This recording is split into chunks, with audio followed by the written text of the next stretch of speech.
Hello everyone, myself Neelima Dikshit, and today we will start our chapter number 2, that is whole numbers.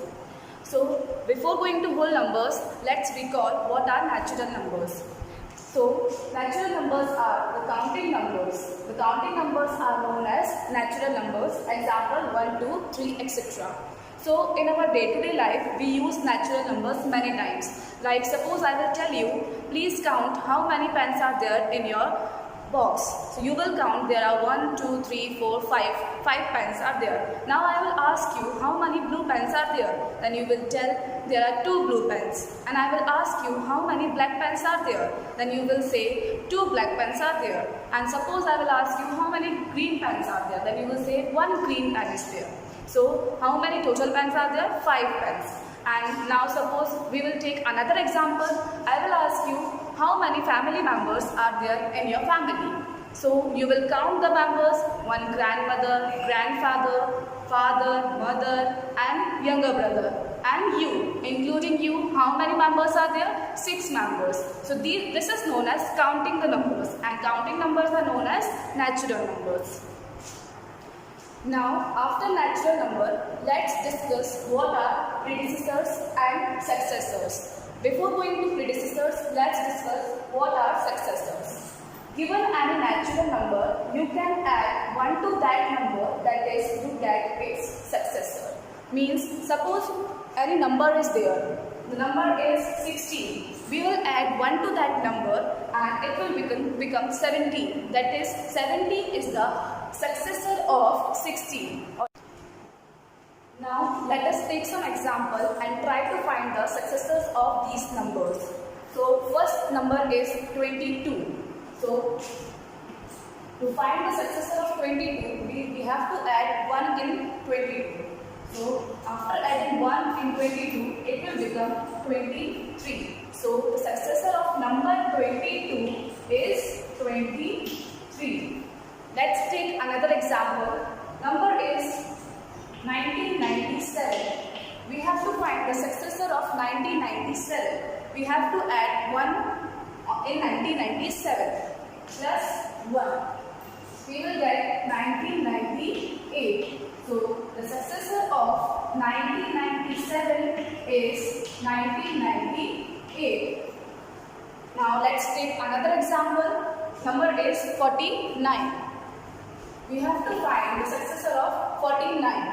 We will add 1 and we will get 50. 50 is the successor of 49.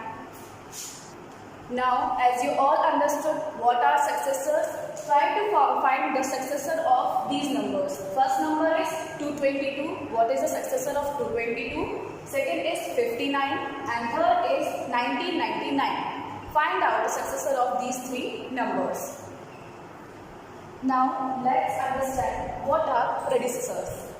Given any natural number, you can subtract 1 to that number and get the previous number, that is, you get the predecessor. Okay, so suppose any number is there. The predecessor of 18. 18 is the number and the predecessor of 18 is 17. Means the number comes before that number.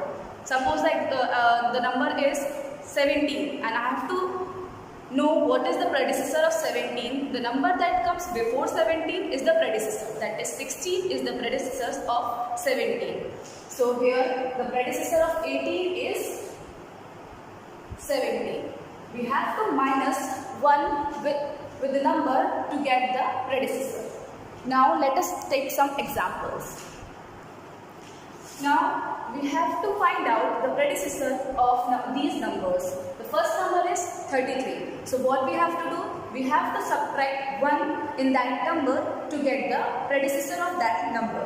So let's do it. 33. Subtract 1 to that number and we will get 32. So the predecessor of number 33 is 32. Let's take another example. 90. Now what is the predecessor of 90? We have to subtract 1 and we will get 89. So the predecessor of 90 is 89. Let's take another example. Number is 200.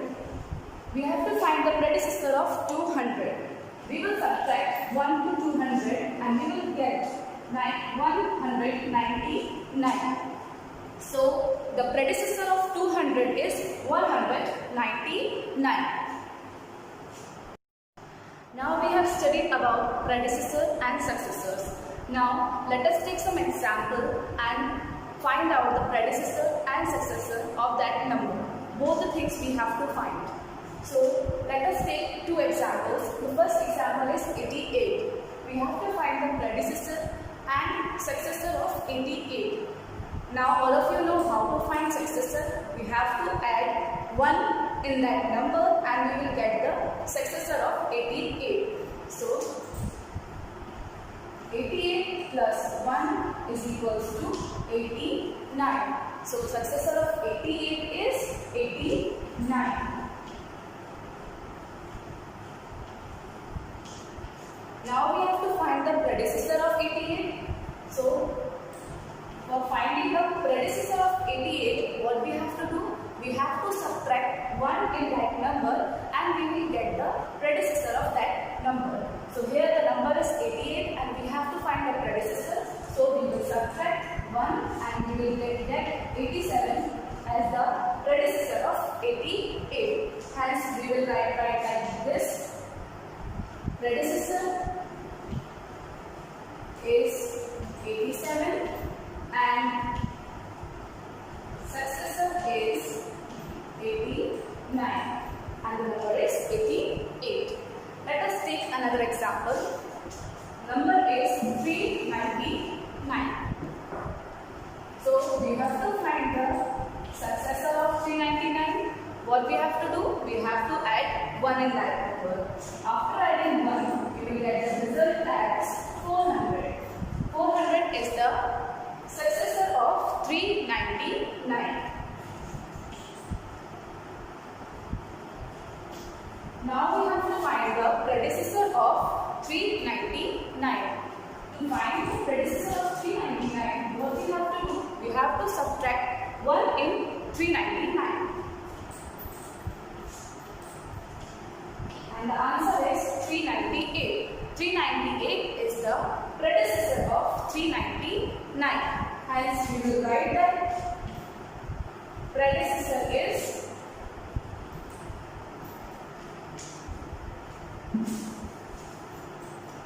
398 and successor is 400. I hope this topic is clear to everyone. Now all of you try and solve this exercise from your book. Now I am giving you some of the questions and you have to find the predecessors of these numbers. Predecessor and successor of these numbers. Numbers are 898, 5999 and 67. So all of you find the predecessor and successor of these numbers. Now let us move to our topic from this chapter, that is whole number. What are whole numbers? The natural numbers along with 0 are called whole numbers. As we have seen, what are natural numbers? Natural numbers are numbers that we use in our daily life, that is 1, 2, 3. The counting numbers are known as natural numbers. Now what is the difference between natural number and whole number? In whole number, we will include 0 also, whereas in natural number, we don't include 0. A natural number starts from 1 and whole numbers starts from 0. And now we will see what is the use of 0. Why we are using 0 and why we are differentiating between natural number and whole number. So we will see this example from number line. What is number line? Let us draw the number line. Draw a line and label the starting point as 0. This is 0. At some distance, mark 1 and mark 2, mark 3, mark 4, mark 5 and so on. So this number line always starts from 0 and from the right side of 0, we will place another number that is 1. And one by one, we will place the number, all the natural numbers. 0, 1, 2, 3, 4, 5 and so on. So, now the distance between 0 and 1, the distance between 0 and 1 is known as unit distance. This distance is known as unit distance. And this distance is also known as unit distance. The distance between 2 and 3 is also known as unit distance. So suppose I will ask you, what is the unit distance between 2 and 4? So from 2 to 3 there is 1 unit distance, and from 3 to 4 there is 1 unit distance. So total how many unit distance between 2 and 4? 2 unit distance between 2 and